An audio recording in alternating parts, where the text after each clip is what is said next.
જેતપુરના ભોજાધાર વિસ્તારમાં પતિએ જ પત્નીની હત્યા કરી હતી। એવું તો શું થયું કે પતિ કાતર લઈ પત્ની પર ફરી વળ્યો, કાતરના ઘા ઝીકી હત્યા કરી। ફરિયાદી રીતુસિંહ અમિત તિવારીએ પોલીસમાં ફરિયાદ નોંધાવી છે। તેના સાવકા પિતા રાકેશસિંહ ઉર્ફે દિલીપ ફતેબહાદુરસિંહને તેની માતા રેખાબેન અને તેની પુત્રી વચ્ચેના સંબંધો પસંદ નહોતા। આ બાબતે અવારનવાર ઝઘડા થતા હતા। આરોપી રાકેશસિંહે પત્ની રેખાબેન સાથે ઝઘડો કરી પોતાની પાસે રહેલી કાતર વડે તેમના પેટ અને સાથળના ભાગે જીવલેણ ઘા મારી હત્યા કરી હતી।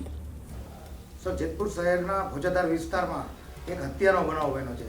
આ હત્યા કોણે કર્યું, તેમનું શું કારણ હતું અને હાલ આરોપી છે તેનું સ્ટેટસ શું છે સર? જેતપુરના ભોજાધાર વિસ્તારમાં એક ગોરકી ઉર્ફે રેખાબેન નામની મહિલાની હત્યા નિપજાવવામાં આવેલ હતી, જેમાં પ્રથમ પોલીસને કોઈ ક્લુ ન મળતા એમની આસપાસના જે સગા છે એમની વેરીફાઈ કરતા તેમના પતિ જે આરોપી તરીકે અત્યારે પ્રસ્થાપિત થયા છે, જે રાકેશસિંહ ઉર્ફે દિલીપ ફતેબહાદુરસિંહ જગતબહાદુરસિંહ, એમને શોધખોળ કરી એમને પકડી અને એમને આ ગુનાના કામે અટક કરવામાં આવેલ હતા।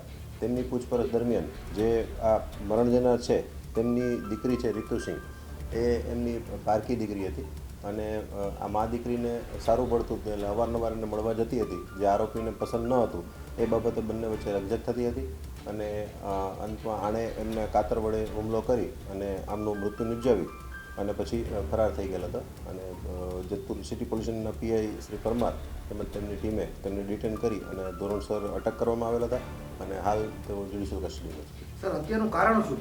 હત્યાનું કારણ એમને જે દીકરી હતી એ આગલા ઘરની હતી, જે મરણ જનારની, એટલે એમને જે એની માં મળવા જતી હતી એ આરોપીને પસંદ ન હતી, એને અવારનવાર ના પાડેલ હતી, તેમ છતાં મળવા જતી હતી એ બાબતે રકઝક થતાં એમાં ઉશ્કેરાટ આવી જતાં એમણે એમનું મર્ડર કર્યું।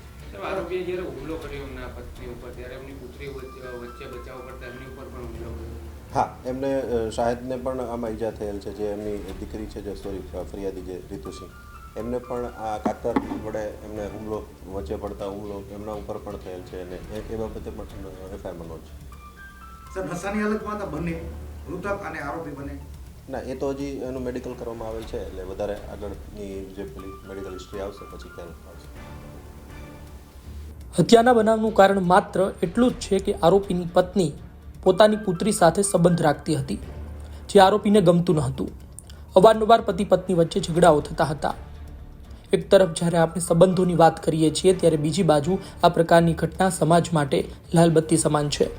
માત્ર સામાજિક સંબંધોના ખારમાં એક હસતો રમતો પરિવારનો માળો વિખેરાઈ ચૂક્યો છે।